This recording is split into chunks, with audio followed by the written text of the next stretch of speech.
Halo teman-teman, salam sehat selalu, salam sejahtera dengan saya Bung Ropan. Ramadan Sananta siang tadi sudah tiba di Hangzhou bersama dengan manajer tim dan juga ketua BTN Pak Sumarji. Dan Pak Sumarji mengatakan Ramadan baik-baik saja. Mereka dari bandara langsung menuju ke hotel penginapan ya atlet di sebuah village yang besar. Dan pada sore tadi sekitar jam 15.00 sampai 16.30 ada jadwal latihan dari tim nasional Indonesia, tim U24 kita, yang memang harus bisa melakukan latihan itu karena ada bergantian dengan Uzbekistan tentunya. Dan kita memulai di jam yang saya sebut tadi, dipimpin langsung oleh pelatih kepala Indra Safri. Apakah Ramadan Sananta yang beristirahat di hotel langsung dipanggil untuk ikut latihan pada sore tadi? Ya, jawabannya. Ramadan Sananta seperti sudah tidak tahan, walaupun mungkin masih ada setengah-setengah jet lag lah, karena penerbangan kalau sudah di atas 5 jam kan dari Jakarta menuju ke Hangzhou ini kan capek. Tetapi Ramadan tidak memperlihatkan itu. Dia semangat sekali, kata Pak Sumarji, juga Pak Endri Irawan ya, manajer yang saya barusan hubungi juga menanyakan kondisi anak-anak. Dan Pak Endri mengatakan sehat-sehat semua, baik. Dan Ramadan ikut dalam latihan, tetapi tidak mengikuti porsi latihan penuh yang diberikan oleh Indra Safri terhadap juga dengan pemain-pemain lainnya. Dia bergabung, namun Ramadan hanya latihan-latihan kecil, latihan ringan, berlari-lari ya, untuk mengembalikan ya kebugaran dia yang dia baru perjalanan panjang tentunya dari Jakarta ke Hangzhou.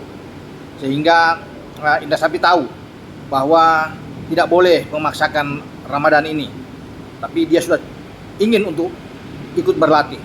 Kita akan bermain melawan Uzbekistan pada jam 15.30 waktu Indonesia bagian Barat, yaitu pada tanggal 28 ya nantinya. Dan Indra Safri fokus untuk bisa membenahi permainan kita. Dia menyusun sebuah game plan. Tentunya dengan Ramadan Sananta pasti dijamin 100% akan bermain di lini depan. Siapa pendamping Ramadan Sananta, saya coba untuk menanyakan juga ke Indra Safri. Memang coach Is mengatakan belum bisa dipastikan ya. Walaupun saya bilang mungkin ada Egi, ada Ramai Rumakik, tetapi ini belum bisa ditentukan starting 11 yang ada dalam pertandingan menghadapi Uzbek ya. Tapi Indra itu mengatakan dia lega ketika langsung melihat sosok Ramadan Sananta sudah tiba dan ikut di dalam latihan ya, walaupun latihan kecil, saya latihan ringan khusus buat Ramadan Sananta, tapi dia merasa enak bahwa ada pemain yang diharapkan untuk bisa memberikan warna lain di lini serang kita ya. Karena kita tahu bersama kita hanya punya Titan, tidak lagi pemain nomor 9 yang bagus baik Ramadan Sananta. Dan kedatangan Ramadan Sananta ini seperti obat ya bagi Indra Safri untuk bisa ada di depan. Memang ini tidak menjamin juga dengan kedatangan seorang Ramadan Sananta ini bisa mengubah segalanya. Kita akan menang melawan Uzbekistan ya, tentunya semua berharap kita bisa menang. Tapi Ramadan kan ya namanya sebagai manusia, dia akan berusaha untuk bisa bermain. Hanya seorang Ramadan tentunya harus ditopang juga, didukung dengan lini kedua kita ya. Siapa yang akan ditampilkan oleh Indra Safri untuk memberikan pasukan-pasukan bola-bola ke Ramadan Sananta. Namun Ramadan punya tipikal pemain yang bisa mencari bola, bisa mencari ruang. Itu yang disenangi oleh Indra Safri. Dia bisa unggul di dalam bola-bola atas dari sebuah set piece. Dia bisa berlari dengan sangat baik, mengejar bola, merebut bola, punya tembakan yang bagus di kedua kaki Ramadan. Dan ini yang diinginkan oleh Indra Safri. Nah, mereka latihan itu di Sengjunglun ya, Sport School Athletic Field. Tadi itu tempat latihan kita, tim nasional Indonesia. Dan kemudian mereka kembali ke village, ke hotel atlet, tempat penampungan kontingen Indonesia, termasuk tim sepak bola kita bersama dengan para official. Anak-anak akan diberikan, tentunya ada pertemuan malam ini ya, akan makan malam dan mereka akan berbicara mungkin dari hati ke hati ya. Kemudian Indra Safri akan coba memotivasi, apalagi sudah kedatangan dengan Pak Sumarji, juga sudah lebih dulu ada Pak Endri Irawan ada di sana, sehingga ini pas timingnya, waktunya untuk berdiskusi ya dengan pemain-pemain. Nah, tidak perlu untuk memberikan beban, tapi kita sudah bisa lolos ke babak 16 besar. Ini kan sudah sebuah keberuntungan buat kita Ya, terlepas kita dibantu oleh kemenangan Kyrgyzstan atas China Taipei dengan 4-1, tapi apapun itu, inilah sepak bola. Kita harus menghadapi siapapun lawan kita. Ya, mau Uzbek lebih diunggulkan, lebih difavoritkan, nggak usah peduli. Kita tetap pertandingan menghadapi Uzbek dengan penuh optimis. Ya, masuk lapangan, mental kita harus kuat, dan kita bermain nating tulus aja, nikmati aja permainan, dan itu yang diinginkan juga oleh Coach Is. Jadi anak-anak tidak boleh tegang main, ya, dan semoga bisa mendapatkan permainan terbaik. Tapi Coach Is berjanji dia akan memberikan suatu kejutan, tidak tahu kejutan apa.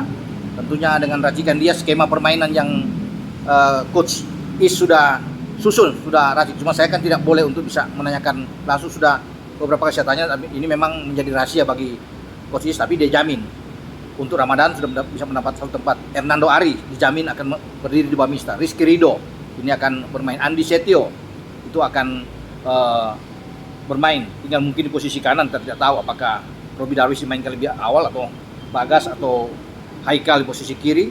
Ya, saya pikir Haikal yang pas untuk bermain di posisi kiri ya, dibandingkan dengan Dodi Tri yang bermain kurang begitu bagus di pertandingan terakhir fase grup F melawan Korea Utara. Semua ini ada di Indra Safri, sehingga saya tidak bisa untuk masuk lebih jauh ke dalam karena dia bilang tunggu aja ya sampai pada waktunya pertandingan, karena masih bisa berubah ya, mungkin sejam 2 jam sebelum pertandingan nama-nama pemain untuk masuk di starting line up pada hari Kamis menghadapi Uzbek itu masih bisa diutak-atik oleh Indra Safri. Tapi dia sudah punya bayangan, sudah punya bayangan untuk tim terbaik dia yang mungkin bisa memberikan tekanan kepada Uzbek. Ya, saya pikir kita bermain lebih ke dalam, lebih menunggu, kemudian counter attack tentunya jauh lebih bagus dibanding kita bermain lebih terbuka dengan Uzbek. Ini kan tentunya akan berbahaya. Saya pikir pemain-pemain belakang akan berkonsentrasi penuh. Kita masih punya Friandra Dewangga di belakang, masih ada Andi Setu, jadi masih oke, kuat dengan apalagi dengan Rizky Ridho. Kita jangan terpancing bermain, ya, tetap harus disiplin dalam menjaga daerah, menjaga lawan. Fighting spirit mesti bagus di lapangan. Finishing kita untuk menyelesaikan setiap peluang yang ada depan gawang itu harus dipertajam lagi sehingga kita bisa mendapatkan gol-gol yang diinginkan tentunya. Oke, sampai di sini info saya tentang keberadaan Ramadan yang sudah ikut latihan tapi tidak diberikan porsi yang berat, dia hanya berlari ringan. Malam ini akan ada pertemuan, akan ada berbicara di antara official dan pemain, akan makan malam bersama. Ini akan relax, dibuat serileks mungkin, santai, semua pemain akan enjoy menonton. Ini penting tentunya ya, sehingga pemain-pemain itu tidak berpikir terlalu berat-berat untuk menghadapi Uzbekistan. Makanya saya bilang pertandingan nanti nikmati aja bermain lapangan. Dengan bermain kita sebagai underdog ini akan menguntungkan buat kita ya, dan kalau kita bisa menangkan kita bisa ke 8 besar, kalau bisa menang bisa ke 8 besar. Tapi kita harus hadapi, selesaikan dulu misi yang sulit, misi yang berat ini menghadapi Uzbekistan. Dalam sepak bola segala sesuatu bisa terjadi, termasuk Indonesia bisa mengalahkan Uzbek, tapi dengan perjuangan tentunya yang tidak mudah. Dengan saya, Bung Ropan. Ciao.